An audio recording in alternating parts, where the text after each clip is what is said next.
राज्यभरामध्ये आज पाऊस सुरू आहे, तर पावसाच्या बातम्या आपण पाहूया। बीडच्या कडा शहरामध्ये मुसळधार पाऊस, अनेक ठिकाणी नागरिकांचा हेलिकॉप्टरना बचाव कार्य। पूरस्थिती असलेल्या कडा शहरामध्ये आमदार सुरेश धस यांच्याकडून पाहणी करण्यात आली। बीडच्या आष्टी तालुक्याला पावसानं झोडपलं, अनेक भागातील जमिनी खरडून गेल्या। 50 वर्षांमध्ये पहिल्यांदाच कडा शहर पाण्याखाली। एनडीआरएफ टीमकडून बचाव कार्य सुरू। बीड जालन्याच्या सीमेवर असलेली गोदावरी नदी पात्र ओसंडून वाहू लागलं। गोदावरी नदी क्षेत्रामध्ये समाधानकारक पाऊस, ड्रोनची दृश्य समोर।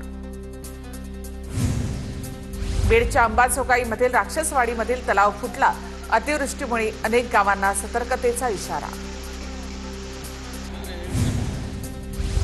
लातूरच्या तेरणा नदीला पूर आल्यामुळे उज्जनी गावामध्ये पाणी शिरलं। काल सायंकाळपासून तेरणा प्रकल्पाच्या क्षेत्रात मोठा पाऊस झालेला आहे। तेरणा नदीला पुराची स्थिती निर्माण झाली आहे। धाराशिवच्या परंडामधील चांदणी नदीला महापूर आलाय। परंडामधील काही गावांचा बार्शीशी संपर्क तुटला, जनजीवन विस्कळीत। अहिल्यानगरच्या पाथर्डी तालुक्यामध्ये ढगफुटी सदृश पाऊस, मुसळधार पावसामुळे नदी नाल्यांना पूर। पुरामध्ये अडकलेल्या ग्रामस्थांची जेसीबीच्या सहाय्याने सुटका करण्यात आली। अहिल्यानगरच्या पाथर्डी शहरामधील हनुमानबाग परिसरात पूरस्थिती, वाहत्या पाण्यामध्ये शेतकऱ्यांचं पशुधन वाहून गेलं। पाथर्डी शहरामध्ये मुसळधार पावसाची हजेरी। अहिल्यानगरच्या मिडसांगवंगी गावामध्ये कीना नदीला पूर, पैठण पंढरपूर पालखी मार्ग पाण्याखाली। नदीकाठच्या शेतीमध्ये मोठ्या प्रमाणामध्ये नुकसान।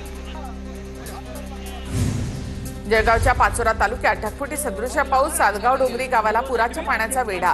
पुराचं पाणी गावामधल्या अनेक घरांमध्ये शिरलं, त्यामुळे मोठं नुकसान झालंय।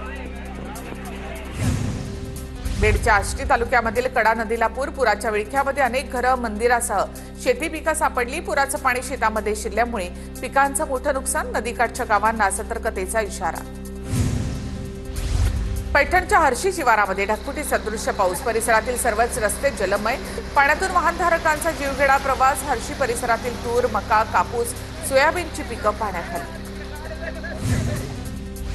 पैठण तालुक्यामधील जायकवाडी वसाहत, राहुलनगर परिसरात मुसळधार पाऊस।